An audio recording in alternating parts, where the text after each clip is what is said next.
Magandang araw sa ating lahat.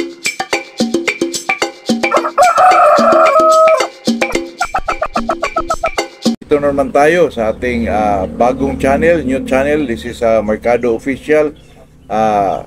Ang ating gagawin dito sa channel natin ay puro manok pa rin, mga kaibigan.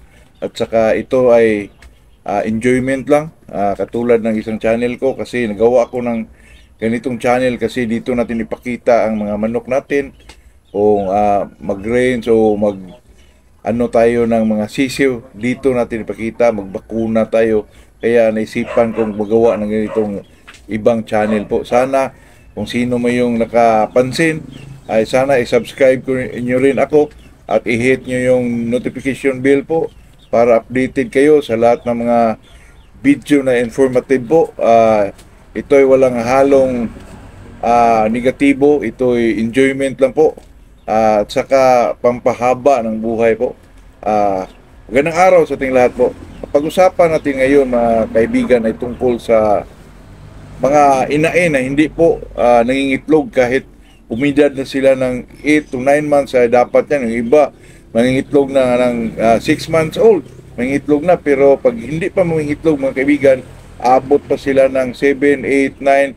Ang gawin nyo dyan, mga kaibigan, kasi ang manok, katulad ng mga may bloodline na manok talaga, kailangan yan ay ang dapat ginagawa dyan sa mga nagkamanok ng may mga bloodline talaga, kundi battery type of breeding, kundi yung sa fly-pin lang or sa malaking area. Yun lang naman ang ginagawa sa mga may bloodline na manok. Pero kung sakasakaling hindi man mangitlog ang mga manok, kahit ginagamitan nyo po, bigyan nyo ng EDA, paligo, injectable vitamins katulad ng Bilamil or ano man yung mga magtanong lang kayo sa mga poultry supply po. Pwede yan kung wala kayong idea about sa pampatuka sa mga inahin.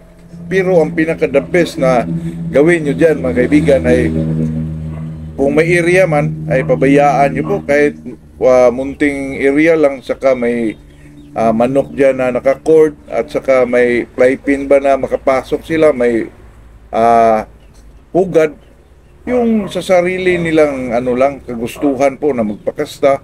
Tapos kasi ang manok, mga kaibigan, ay instinct sa kanila yan na magpakasta, tapos pumunta sa pugad, maglimlim, kahit sa bagong kahit pulit na 6 months old to 7 months old, kahit hindi mo yan tinuturuan, instinct sa kanila yon, kasi yun ang nasa loob nila po.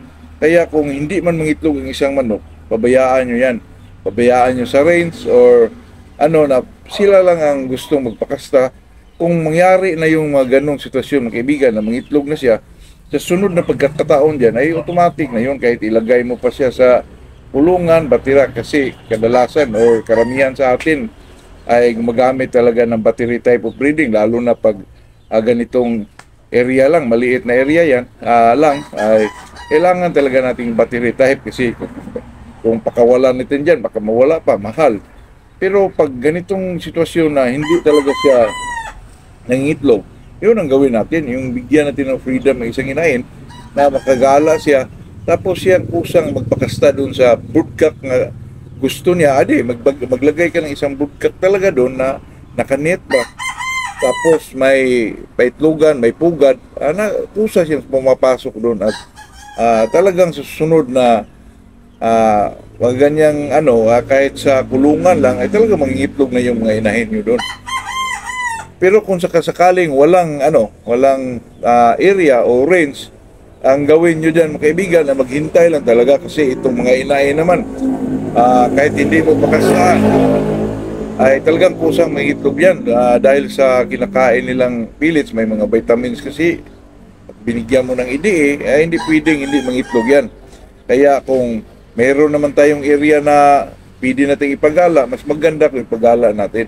Pero kung hindi man mangitlog, kung wala kang area po, sa kulungan lang, pabayaan mo lang yun, lalo na pagpulit na, hintayin mo siyang mangitlog po. Hindi pwedeng hindi mangitlog, kahit aabot ng 9 to 10 months, talagang mangitlog yan. Kasi kung pag dakma mo sa kanya, video, oo po, ay pakastahan mo para mangitlog na po.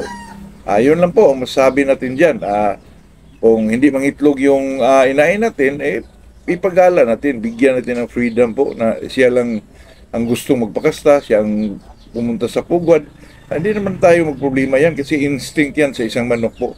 Ito ang first vlog natin. Sana kung mapansin tayo, mag-subscribe din kayo. I hit yung notification bell so that you're updated sa lahat ng mga videos na gawin natin.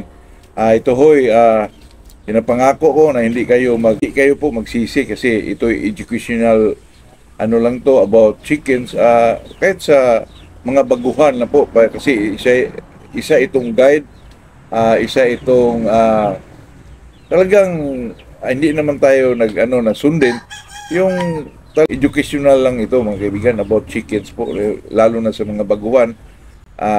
Yun lang po, magandang araw sa ating lahat.